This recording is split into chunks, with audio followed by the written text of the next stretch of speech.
From the opinion pages of the Wall Street Journal, this is Potomac Watch. Are they birds? Are they planes? Are they alien invaders? Are they Iranians? What is it with the drones that are being sighted all over the place on the East Coast, especially in New Jersey, of all places?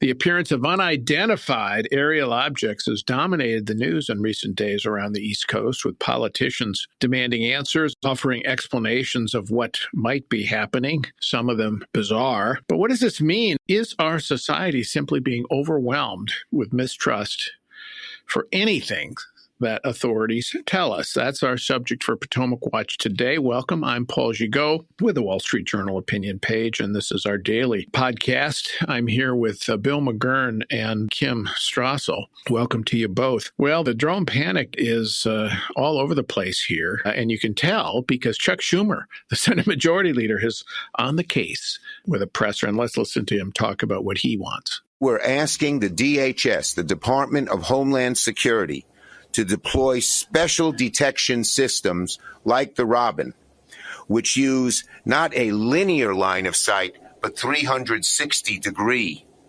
technology that has a much better chance of detecting these drones.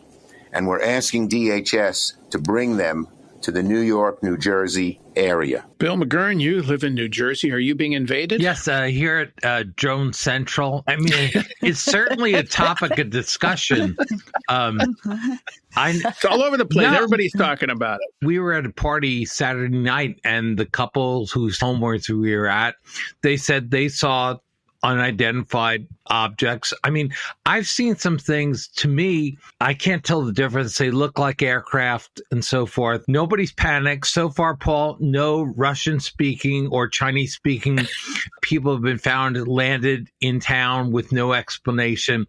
So, as you say, I think the issue is really trust. Even on something routine, they could have easily put this to rest, but the explanations are so poor, and the trust has been battered in so much from medical authorities to intelligence authorities. No one's inclined to believe their explanation, even if it's innocent. Well, it's interesting. I mean, there really have been thousands of sightings. Former Maryland Governor Larry Hogan said he's seen multiple large drones above his home in suburban Maryland.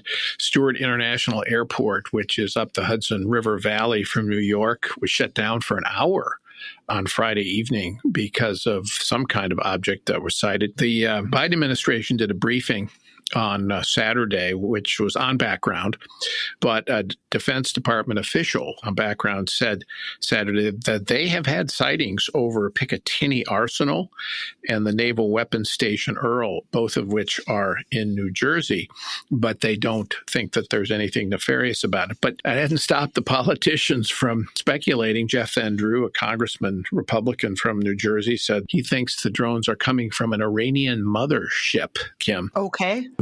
You got to love the use of the word mothership there, echoing of alien invasions. But the Pentagon says, no, that's not true. We can't see any Iranian mothership or sister ship or daughter ship of any kind offshore. John Bramwick, a New Jersey state senator, also a Republican, says the feds are afraid to say what is really going on because they fear the public will not be able to handle the truth. We're going to take a break, and when we come back, we'll listen to the DHS secretary explain what he thinks is going on when we come back.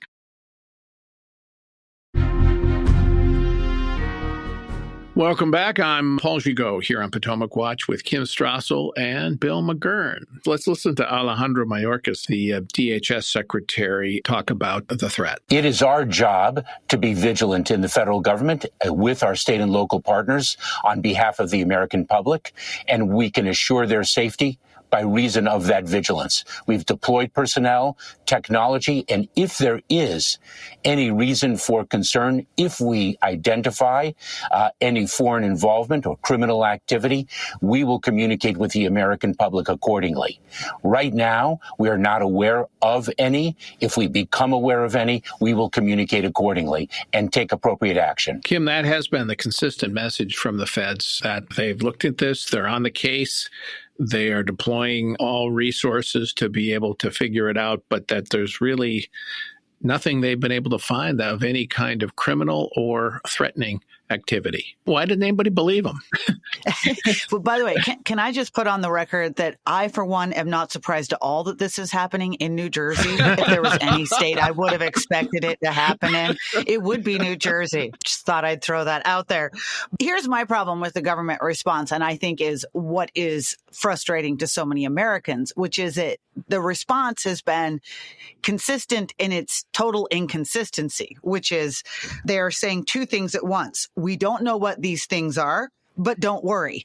I mean, both of those things cannot actually be true at the same time if you don't know what it is. I mean, I guess probably, for instance, they've been able to discount some things, right? Because drones have to actually come down and go back up again. They need a place to land. They probably have been able to mark off their list the idea that there's some ship sitting offshore that is launching these things in. So I'm sure there's some things they've ticked off. But that message to the public is not one that should or does the job of tamping down concern.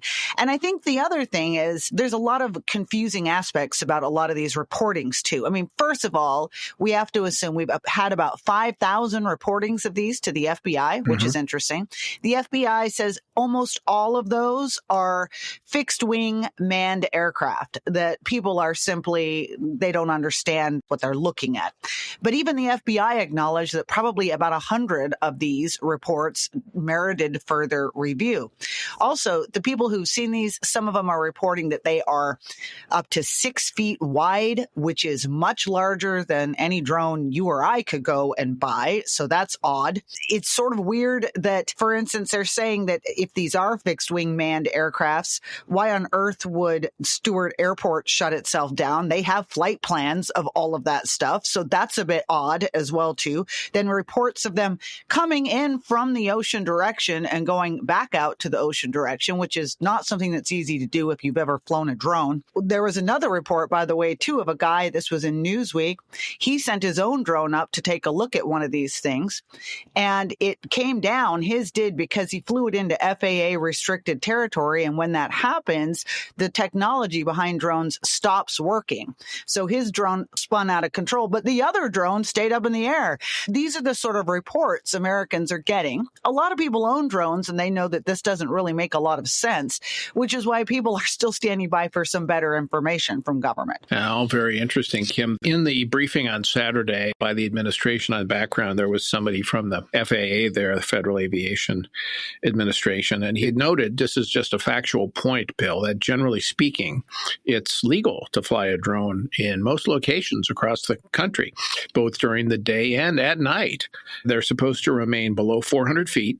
And you're supposed to keep those drones in sight at all times, obviously avoiding any other aircraft and avoiding restricted airspace, as Kim suggested.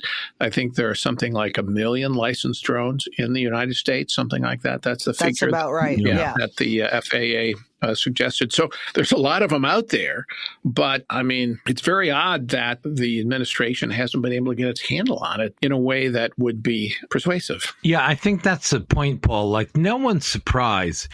There's a report of an unidentified flying object. Okay. And then they look, and no one's surprised the government doesn't know what it is right away. But, you know, we've had some time. You would think they would find out. They would track things. They would send teams to areas where things are spotted, give people resources, and it just seems very impotent. Their own explanations, they don't seem very short. I noticed at the White House in the briefing, you know, they brought John Kirby in from the Pentagon. Right. That's a sign, you know, we don't trust the regular White House communications to be reassuring. So we're going to drag John Kirby in here, do the press conference. And so I think the result is they've sown more doubts, and it may be innocent. I'm assuming it's innocent. But the way the government has handled this has just continued to sow doubts. You know, Kim libeled my home state, New Jersey, before. I want to point out Twitter. Someone has posted on Twitter a picture of Ray Liotta from Goodfellas, that 8-minute helicopter scene where he's looking out the window of his Cadillac. He's coked up and paranoid, and the helicopter's finding him. Someone has a picture of him saying, "This is everyone in New Jersey now." Looking at the drones. And I have to say, so many people have seen one. You would think by now they would have a clear and convincing explanation. And if they don't, they should have it tomorrow. Well, I would point out, Bill, that Ray Liotta in Goodfellas turned out to be right. Yes, there was a helicopter. Yep. So just because you're paranoid doesn't mean you're not right. That'll be a reassurance to every citizen in the Garden State. So. Yeah, all of our listeners will be reassured by all of that. I would also ask you to recall Andy Grove, the former Intel chairman, used to say that one of his mottos was "Only the paranoid survive."